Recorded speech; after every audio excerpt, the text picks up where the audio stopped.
Salamat po, tayo po ay magkakasama sa oras na ito at pinili niyo po yung araw na ito, yung oras na ito para tayo po ay sama-samang mananambahan sa ating Panginoon. Sa kabila na ilan sa atin hindi natin makasama ang ating pastor, and yet kayo po ay nandito ngayon sa gabing ito. Maraming salamat po sa inyo. At sa oras na ito, ating pong buksan ang ating pong mga Bible. In the book of Lamentation, chapter 3, verse 25. Lamentations chapter 3, verse number 25. Sabay-sabay po nating basahin yung talatang ito. Nandiyan na po kayo? Ready now, read. The Lord is good unto them that wait for Him, to the soul that seeketh Him. Tayo po yung mananalangin. Dakila namang Diyos na makapangyarihan sa lahat. Salamat po, Ama, sa opportunity na ipinagkaloob niyo po sa akin na ako po yung muling makatayo sa likod ng pulpitong ito. Salamat sa pribilehiyo. Salamat sa aming pong pastor. Salamat po maging Panginoon sa lahat ng mga biyaya na aming pong natatanggap mula sa inyo. Sa kabila, O Diyos, na sa buhay namin meron kaming tinatawag na pagkakamali, meron kaming failure, pero Panginoon, yung biyaya mo ay patuloy na nananagana sa aming buhay. Salamat po, Ama, at aming pong binabalik ang kapurihan at pasalamat sa gabing ito sa pangalan ni Jesus. Amen. Please be seated. Sa muli po, welcome po sa ating pong pananambahan. Ito po yung unang Miyerkules ng buwan ng Hulyo. So, the past 6 months, tapos na po yan. Sabi nga ng Preacher Radio, anong Kristiyano tayo in the past 6 months? And yung remaining 6 months ng taong ito, ano yung natutunan natin sa the past 6 months na nangyari sa buhay natin in the past. Okay? So, ito po yung mensahe ng ating pong pastor na ipinagkaloob sa atin. At sa oras na ito, ating pong pag-aaralan yung salita ng Diyos at ano yung ating pong matutunan sa oras na ito. Amen?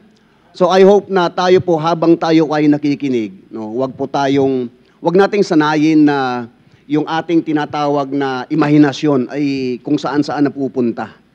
Ano po? Dapat, pag dito tayo sa loob ng pananambahan, pag dito tayo na magkakasama mo yung mga kapatiran na sabihin nating katabi mo, kasama mo, abay, focus tayo sa pakikinig ng salita ng Diyos. No? Huwag nating hayaan na yung diablo ay kumilo sa atin at magbigay ng tinatawag na distraction para hindi tayo matuto sa ating pong tinatawag na pakikinig. Kasi po, sayang lang po. Sayang yung pagpunta natin dito, sayang yung oras, sayang yung sakripisyo kung hindi tayo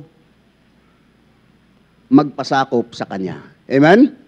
So sa oras na ito, mga kapatid, ang sabi po sa ating pong binasa, Lamentations chapter 3, verse 25, the Lord is good unto them that wait for Him, to the soul that seeketh Him. So sa oras na ito, sa gabing ito, pag-aaralan natin, when life seems to be falling apart,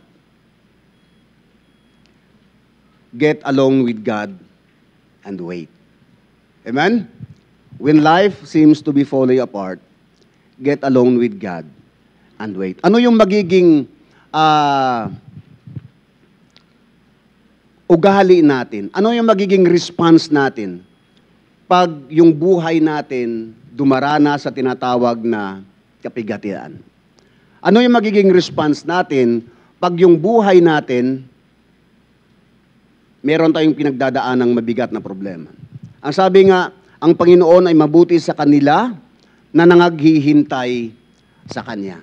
So mga kapatid, when life seems to be falling apart, your most spiritual decisions may be surprises. Anong sabi? Get alone with God and wait. Di ba? Get alone with God and wait. Huwag po nating hayaan na yung ating tinatawag na decision ang siyang masusunod. No, antayin natin kung ano yung ipinapakita sa atin ng ating pong Panginoon. No? Verse 28, He sitteth alone and keepeth silence because He hath borne it upon Him. And then sa verse 29, He putteth His mouth in the dust, if so be there ye may be hope. No? So, ipinapakita sa atin dito mga kapatid, when life is heavy, when life is hard to take, go off by yourself. Ilan po sa atin na meron tayong pinagdadaanan sa kasulukuyan? Ilan sa atin na merong mabigat na problema na kinakaharap ngayon? No? At kung tatanungin ko kayo kung sino sa atin dito ang may mga problema, I'm sure na lahat tayo tataas ng kamay. Ibig sabihin, lahat tayo may mga problema na kinakaharap. Kanya-kanyang tinatawag na problema. Maaring sabihin mo na, ay sir, mabigat po yung problema na kinakaharap mo. Yes. No? Meron tayong mabigat na pinagdadaanan, pero anong sabi niya? Huwag mong hayaan na pangunahan mo ang Panginoon. No? Don't ask questions. Wait for your hope appear. No? Don't run from trouble. No? Huwag po tayong magiging sabihin nating solusyon na ang pag-alis, pagtakbo sa problema na kinakaharap mo. Huwag po mga kapatid. No? Kahit kailan hindi itinuro sa atin ng ating pastor na pag meron kang pinagdadaanan, pag meron kang problema, tatakas ka, tatakbo ka. No? Ni minsan hindi niya itinuro sa atin yan. Itinuro niya sa atin na pag may problema tayo, dapat kasama mo ang Diyos. Pag may problema tayo, kaharapin natin na kasama ang Panginoon. At alam niyo po mga kapatid, mas advantage po tayo sa mga sabihin natin sa mga unsaved, sa mga kaibigan natin. Mas lamang po tayo eh. Alam niyo kung bakit? Meron tayong Diyos eh. 'Di ba? Meron tayong Panginoon na handang tumulong. Meron tayong Diyos na nakikita niya yung lahat ng pinagdadaanan natin. Hindi lang 'yun mga kapatid. Meron tayong simbahan na nakakanlong sa atin. Amen? Ilan sa atin dito na naranasan na kung paano kanlungin ang bawat mga mananampalataya nung nagkaroon ng tinatawag na pandemic. Diba? Hindi lang yun. Meron tayong pastor. Every day, pinagpipray niya ang bawat isa sa atin. Diba mas lamang tayo sa kanila? Mas lamang tayo sa mga unsaved. Diba? So wag po nating hayaan na yung problema na yan, na yung pagsubok na yan, yung hardship na yan sa buhay natin, ay magiging hadlang para umalis tayo. Para lumayo tayo. Di ba? Most of us don't know how to enter the silence na sinasabi ng Panginoon. Alam niyo kung bakit? Pinapangunahan natin ang Panginoon. No? Pinapangunahan natin ng Diyos. Mas ini-entertain pa natin yung lahat ng mga napapanood natin. Kaysa sa mga sinasabi at tinuturo ng ating pastor dito sa pulpitong ito. Mas binibigyan pa natin ng pansin kung ano yung nakikita natin sa labas. Kung ano yung naririnig natin sa labas. Kung ano yung napapanood natin sa ating pong mga gadget. Mas yun pa ang binibigyan natin ng diin. Kaya pagdating ng problema, ito na ngayon. Diba? Nagkakaroon tayo ng tinatawag na undivided spirit. Kasi bakit? Doon mo nakukuha o mas lamang yung nakikita o yung napapanood mo sa cellphone na meron ka. No? Mali po mga kapatid. No? Ilang beses na ipinapakita sa atin ng ating pastor yung Word of God. No? Yung salita ng Diyos, ito dapat ang ating pong foundation. Yung Word of God. Amen? Kung ito yung pundasyon ng ating pananampalataya, Ilang araw mo binabasa ito sa isang linggo? Ilang oras mo binibigyan ng pansin yung salitang ito sa isang linggo? Kung sinasabi natin ito yung pundasyon ng buhay natin. Di ba? Ilan sa inyo nakaabot ng tinatawag na Class 201? Di ba? Ang dami pong pinag-aaralan natin about sa Class 201. Unang-una na doon, yung personal relationship mo sa Panginoon. Yung personal devotion mo sa Panginoon. Yung habit na meron ka, yung pagbabasa ng salita ng Diyos. Kumusta? Di ba? Alam niyo po mga kapatid, nakakalungkot. Maraming mga mananampalataya. No? Sa time natin ngayon, no? Mas lamang pa ang pagdadala nila ng cellphone kaysa sa Bible na meron sila. Di ba?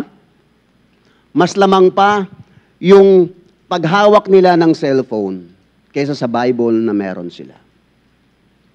At yun po ang nakakalungkot bilang isang mananampalataya.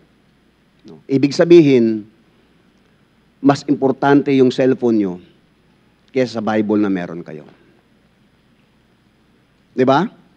Kahit anong turo ng ating pastor dito, na pahalagahan natin yung salita ng Diyos, pahalagahan natin yung ating pong tinatawag na pananambahan, pag hindi sa atin nagsimula na magbago at iayos yung sarili natin sa harapan ng Panginoon, yung susunod na henerasyon, susundan nila yung yapak nyo na kung ano yung ipinapakita nyo sa loob ng simbahan. Di ba? So, mga kapatid, huwag po nating hayaan, no, na ibaliwala yung Word of God. Huwag nating hayaan na habang nakikinig tayo, kung saan-saan tumatakbo yung utak ninyo. Huwag. Dito po tayo mag-focus sa pakikinig ng salita ng Diyos at titingnan natin kung ano yung pwede nating matutunan dito sa salita ng Diyos. Amen? So, you may read your Bible, you pray, but most of all, be quiet in the front of God. Yun yung tinatawag na quiet time. No. Anxiety comes when we're not waiting for hope to appear. Sabi nga, nung binasa natin sa book of Jeremiah, God wants to talk to us. God wants to give us the hope we crave. But we're often way too busy. No. Ang dami nating pinagkakaabalahan. Ang dami nating tinatawag na mga ginagawa na hindi natin namamalayan, nawawala na tayo sa kalooban ng Panginoon. When God calls, we're on different line. Sabi nga, if we want to listen to God and experience the hope He has for us, we have to get alone with Him. We must enter the silence and be ready for hear Him. Sabi nga sa Matthew chapter 6 verse 6, but thou, when thou prayest, enter into the closet, and when thou hast shut thy door, pray to the Father which is in secret, and thy Father which is seeth in secret shall reward thee openly. Ito, binigyan tayo ng pattern, no? Pag tayo po, ibig sabihin, ipinapakita dyan na ayaw ng Panginoon na merong distraction. Di ba? Ayaw ng Diyos na pagka-usap mo siya, kung ano-ano yung pinagagawa, kung ano yung pinag-iisip mo, kung ano yung mga... No. Ang sabi niya, pray to thy Father which is in secret, and thy Father which seeth in secret shall reward thee openly. Di ba? Let us find a quiet place, secluded place, so we won't be tempted to role play before God. No, di ba palagi ko na sinasabi sa inyo na pagdating ng prayer time natin, pag tayo po ay nananalangin hanggat maaari, iwasan natin yung maingay. Focus tayo sa pakipag-usap natin sa Panginoon. Kasi bakit? Yun ang gusto ng Panginoon. No? Just be there as simple and honestly as you can manage. The focus will shift from you to God, and you will begin to sense His grace. Get honest with God, and your focus will shift from just seeing your problems. No matter how overwhelming they seem, to the grace of God. The Lord is good to everyone who trusts in Him. So it is best for us to wait in patience. Sabi nga, sa Proverbs chapter 8, verse 34, ang sabi niya, blessed is the man that heareth and watching daily at my gates, waiting at the post of my door. No? Sabi niya, Nahum chapter 1, verse 7, the Lord is good, a stronghold in the day of trouble, and He knoweth them that trust in Him. Di ba? Ayan o. The Lord is good, a stronghold in the day of trouble, and He knoweth them that trust in Him. So, ibig sabihin, alam ng Panginoon. No? Ang bawat hinaing natin, ang bawat problema natin, ang bawat sikreto natin.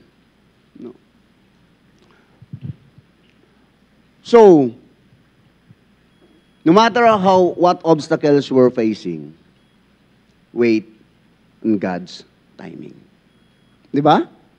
Kahit ano pa yan kinakaharap nating problema, kahit gaano pa yung kalaki, yung pagsubok na meron ka, just wait on God. Just wait on God. No. When life seems to be falling apart, get alone with God and wait, because number one, don't fear in God's delay. Wait and trust God more. Don't fear in God's delays. Wait and trust God more.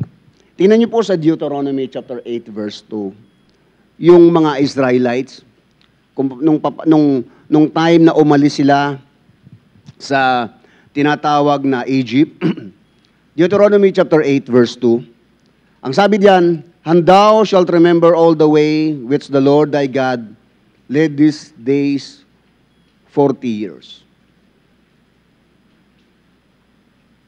In the wilderness, to humble thee and to prove thee, to know what was in thine heart, whether thou wouldest keep His commandments or no. Itong mga taga-Israelites, nung umalis sila sa wilderness, ilang taon silang nag-stay sa wilderness? 40 years. 40 years in the wilderness, to humble thee and to prove thee, to know what was in thine heart, whether thou wouldest keep His commandments or no. Dreams are never fulfilled immediately. Amen? Yung pangarap natin, hindi yan kaagad-agad makukuha mo. Diba? Ilan sa atin dito nangarap tapos kinabukasan nakuha mo? Wala.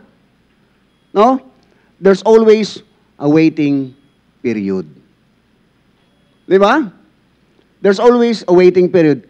Gaano man yan kalaki, kaliit, yung pangarap mo, hindi mo yan makukuha kagad-agad. The Israelites were brought out of the Egypt and then wandered around for 40 years. 40 years. Na dapat sana, ilang weeks lang yun nila yun makukuha. No? Na makarating sila sa tinatawag na promised land. No? Just like the Israelites, sometimes we are delayed by design. No? Umabot sa 40 years, merong plano ang Panginoon sa kanila. No? Maaring sabihin mo, ano naman kasi sir, masyado kasing matigas ang ulo ng mga taga-Israelites. Palagi silang nagre-reklamo. Palagi silang tinatawag na, sabihin na nagko-complain kay Moses. Yes, maaring totoo, pero nandun pa rin yung plano ng Panginoon sa kanila. Di ba? God uses delays to get us ready for those difficulties. No? God also uses delays to test us. Para subukan tayo. No? para i-testing tayo. Para tingnan yung tinatawag na character, yung attitude na meron tayo. Na ito ba si Marlon, pag binigay ko ba yung tinatawag na hinihingi niya, kumusta kaya yung magiging attitude niya? At pag dinilay ko ba yung hinihingi niya o yung pangako niya, yung pangarap niya, ano yung magiging attitude niya sa akin? No? Tinetesting tayo ng Panginoon. Tinitingnan niya yung attitude na meron tayo. Tinetest niya kung ano yung magiging reaction tayo. Kung tayo ba ay magpapatuloy pa rin sa pagsiserve sa Kanya, kung tayo ba ay ihinto na. Diba? Sinusubukan tayo ng Panginoon. No? Kaya kung meron tayong pangarap, abay, wag mong hayaan na lumayo sa Panginoon. Wag mong hayaan na umalis ka sa kalooban ng Diyos. No? Wag mong isipin na, ay, hindi naman totoo yata yung Panginoon. Hindi naman yata totoo yung salita ng Diyos. Di ba? Wag po mga kapatid. No? Habang wino-work out ng Panginoon, tandaan niyo po, same thing din po yung Diablo. Nagwo-work din po siya sa inyo para bigyan ka ng negatibong kaisipan. Di ba? Para hindi ka magpatuloy sa gawain ng Panginoon. Ganyan po yung Diablo. The Bible says, Deuteronomy chapter 8 verse 2, "And thou shalt remember all the way which the Lord thy God leadest these 40 years in the wilderness." Para ano? To humble thee, to prove thee, and to know what is in thine heart. No? Kaya umabot ng 40 years, tinetest sila ng Panginoon. To humble thee, to prove thee, and to know what is thine heart. Whether those who will this keep His commandments or no. Pag binigay ko ba yung hinihingi ni Tatay Toto, no? Magpapatuloy pa ba siya? Or iiwanan niya na? Di ba? So yun po mga kapatid ang dapat nating maintindihan. No? So when your dream is delayed, you respond. Dapat alam mo. No? Alam natin, ito pala yung sinasabi ng Panginoon. No? Kaya hindi pa ibinibigay sa akin ng Panginoon, maaring hindi pa ako handa. Kaya hindi pa ibinibigay sa akin ng Panginoon kasi baka hindi ko alam kung ano yung magiging yung attitude na meron ako. Kaya pala hindi pa binibigay sa akin ng Panginoon kasi tinetest niya yung puso na meron ako. Di ba? So when your dream is delayed, how should you respond? Paano tayo magre-respond? Don't fear. Di ba? Don't fear. No. Pag yung pangarap mo hindi pa dumarating, pag yung pangarap mo hindi mo pa naaabot, huwag kang matakot. Embracing fear is the first mistake the Israelites made. No? Natakot sila. No? Anong sabi sa Deuteronomy chapter 1 verse 28? "Whither shall we go up? Our brethren have discouraged our heart, saying, the people is greater and taller than we. The cities are great and walled up to heaven. And moreover, we have seen the sons of Anakims there." Biro mo. Kaya sila natakot dahil nakita nila ang lalaki ng mga wall. Hindi natin kayang akyatin yan. No? The cities are great and walled up to heaven.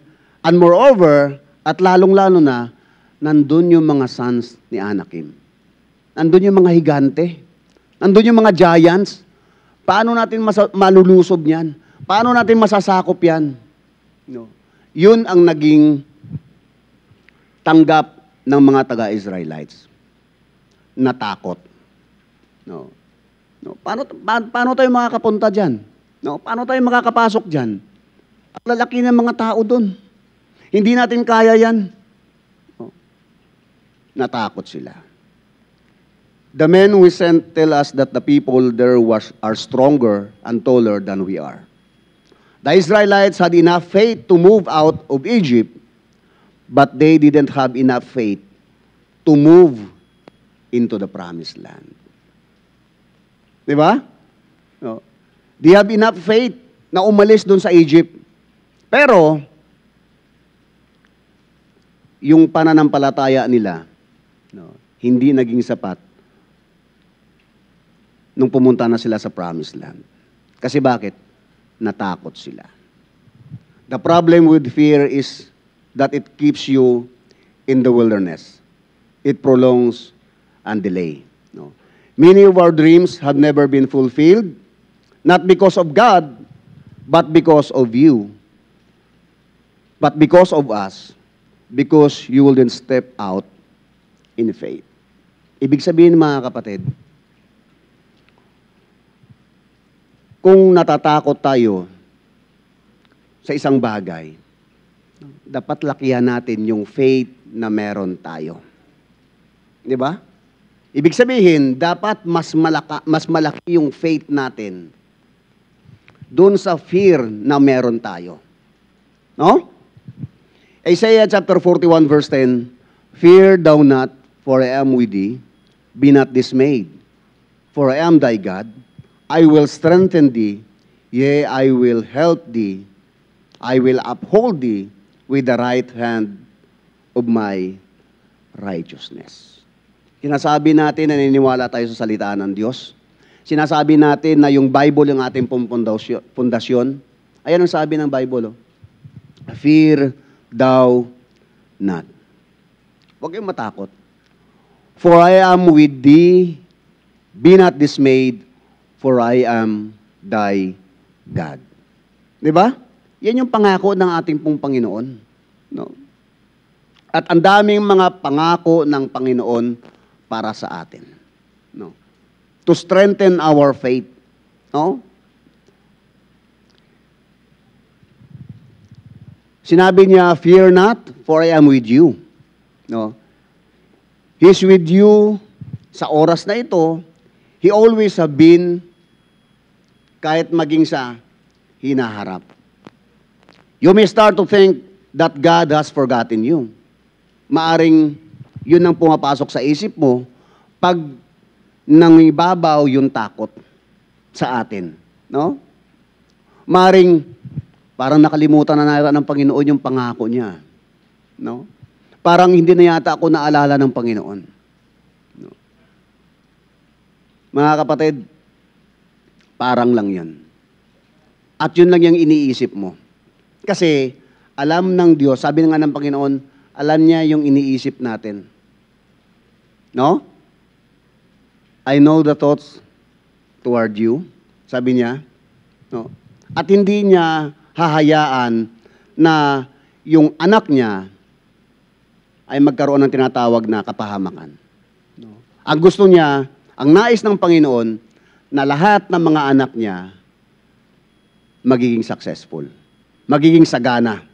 Di ba? You may start that you think that masabihin natin nakalimutan ka ng Diyos. God has not forgotten you. It is a delay by design. God knows what you're going through. He wants to build your character, and He wants you to learn to trust in Him. No?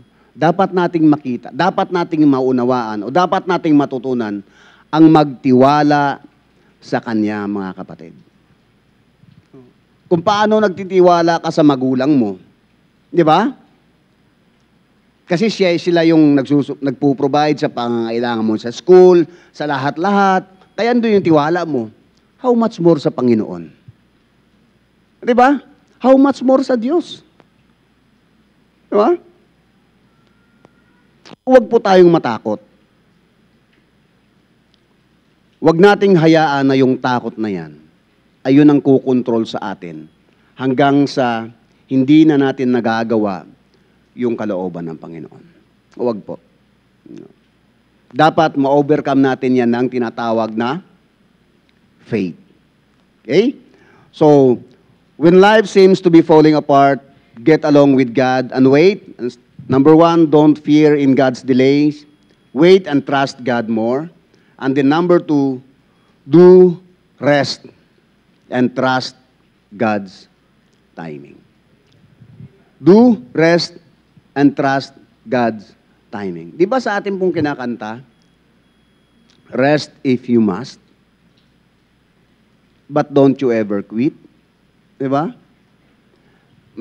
Ang dami nating napapanood ng mga motivation, ng mga short film na, di ba? No.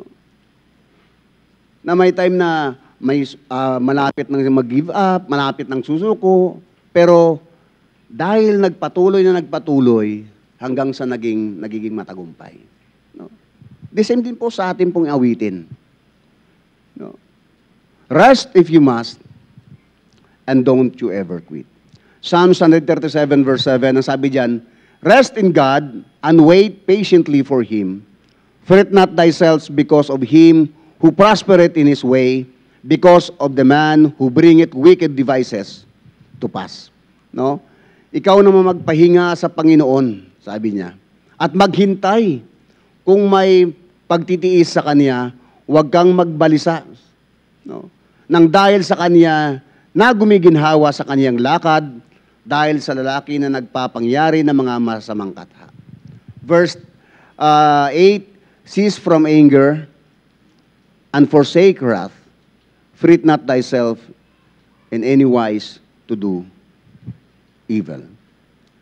It's frustrating, no, when you're in a hurry and God isn't. God is never in a hurry. Huwag nating pangunahan ang Panginoon. Diba? Kasi sa kamamadali natin, most of the time, failure eh. Di ba? Sa kamamadali mo, no? Meron kang inaasikaso, kamamadali mo, hanggang sa, ay, nakalimutan ko pala yung ganito ko. Ay, naiwanan ko pala yung ganito ko. Di ba? Huwag po tayo magmamadali. The Bible says, a day is like 1,000 years, and 1,000 years like a day sa Panginoon. One of most useless things to try to do is to speed up God. Di ba? Huwag nating pangunahan ang Panginoon. Alam niya ang bawat aspeto ng buhay natin. No?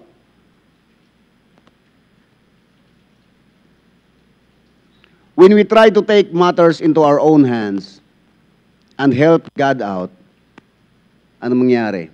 We get in trouble. Magkakaproblema tayo. At tapos pag nagkaproblema tayo, sisihin natin ang Diyos. Di ba? Huwag po mga kapatid. Huwag nating hayaan na yung emosyon natin o yung tinatawag na sabihin natin yung, sabihin mong magaling ka. Sabihin mong madiskarte ka, pero wag mong hayaan na pangunahan mo ang Panginoon. Wait upon God. No. Proverbs chapter 19 verse 2, also that the soul be without knowledge, it is not good, and he hath hastened with his feet sinneth. No. God says, impatience will get you into trouble. Diba? Marami na nating nakita, no? Yung pagiging impatience ng isang tao. Di ba? Na ang kahinatnan, problema, kapahamakan. No? Impatience will get you into trouble. When you get a dream from God and make a decision to go for it, but then are forced into God's waiting room, you start trying to figure out ways of doing God's dream on your own. No? Ang sabi sa Psalms chapter 37 verse 7, rest in the Lord and wait patiently for Him.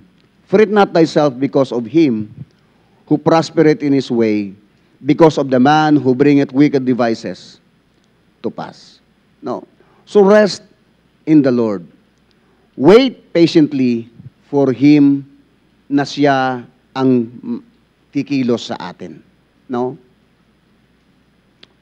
Huwag tayong magbalisa. Huwag tayong sabihin natin mag-worry. Eh sir, hindi mo maiwasan eh. Yes, totoo yun. Pwede ka mag-worry, pero dapat yung faith mo andun sa Panginoon. Ha? Resting can be an act of faith. It means you're waiting on God. No? When Jesus and the disciples were in the boat, that was caught in a big storm. No? Nung sila po ay naranasan nila na binagyo yung bangka nila, no? Ang sabi sa Matthew chapter 8 verse 23, and when he has entered into a ship, his disciples followed him. And when verse 24, and behold, there arose a great tempest in the sea, and so much that the ship was covered with the waves, but he was asleep. No? Nung nagkaroon na ng matataas na malalaking alon, no? Anong nangyari? Natakot yung mga disipulo. No? And his disciples came to him and awoke him, saying, Lord, save us. No? Mapapahamak kami. No? And then sabi niya sa verse 26, and he said unto them, why are you fearful? No? Ano sabi niya? O ye of little faith. Then he arose and rebuked the winds and the sea, and there was a great calm. But the men marveled and saying, what manner of man is this, that even the winds and the sea obey him? No. When they awoke him, at sinabi nila, no, na bakit tayo natutulog? No? Anong response niya? Do you think that God is going to let the boat sink with me in it? Di ba? By sleeping through the storm, Jesus was saying that we can trust God even in the middle of the storm. No. Ilan sa atin nakaranas yung ganitong sitwasyon? Ako po ilang beses ko na naranasan yan. Na talagang yung malalakas na alon, na malaki pa sa sinasakyan mo, di ba? Nakakatakot. No? Pero pag yung takot mo, ma-overcome mo, kampante ka, panatag ka. Diba? Ang problema, pag na-overcome ka ng takot. Diba? Pag na-overcome ka ng takot. At by the way, natakot sila kasi nawala yung focus nila sa Panginoon. Doon na nalipat doon sa malalaking alon. No? So ibig sabihin mga kapatid, kahit gaano man yan kabigat o kalaki ng problema na meron ka, look to Jesus. No.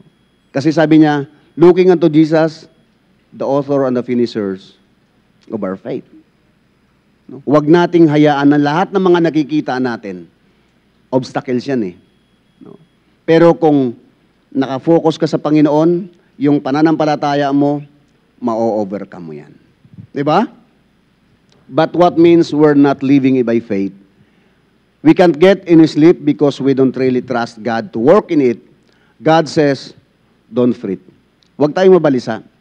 Remember that I'm always with you. Sabi niya, I will never leave thee nor forsake thee.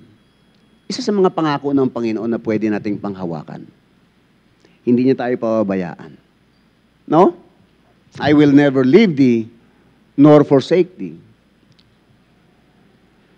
Worry only makes you miserable. Palagi nating naririnig yan sa ating pastor na pag yung worry, ayan ay naging ano mo sa buhay mo, magiging miserable tayo. No? Bakit tayo mag-worry? Kung pwede naman tayo mag-pray. Di ba? Bakit hayaan mo na yung worry ang magdidikta sa'yo? Eh, pwede ka namang manalangin. Pwede mo naman kausapin yung Panginoon. Pwede mo naman i-claim yung pangako niya para sa'yo. No? So, stop worrying and start trusting God to work in you and through you while you are here, while you are in the delay, on the way to your dreams.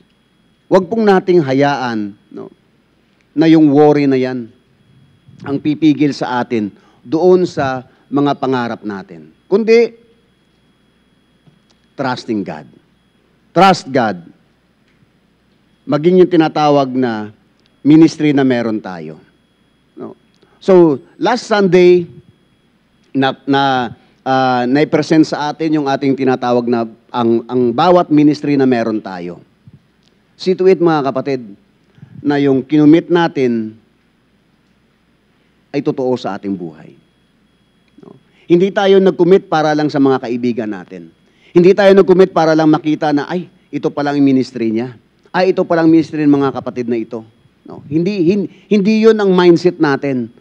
Nag-commit tayo para ipagamit natin yung talent natin at committed tayo sa ministry na yan. Di ba? Huwag nating isipin na ang dami kong ministry. Yes. Hindi po ito paramihan ng ministry. Hindi po ito paramihan ng ministry. Ang kailangan natin dito, yung puso ng bawat mananampalataya at willing sumunod doon sa ministry na binigay sa atin ng Panginoon. So tayong lahat po ay magsitayo at tayo po ay mananalangin.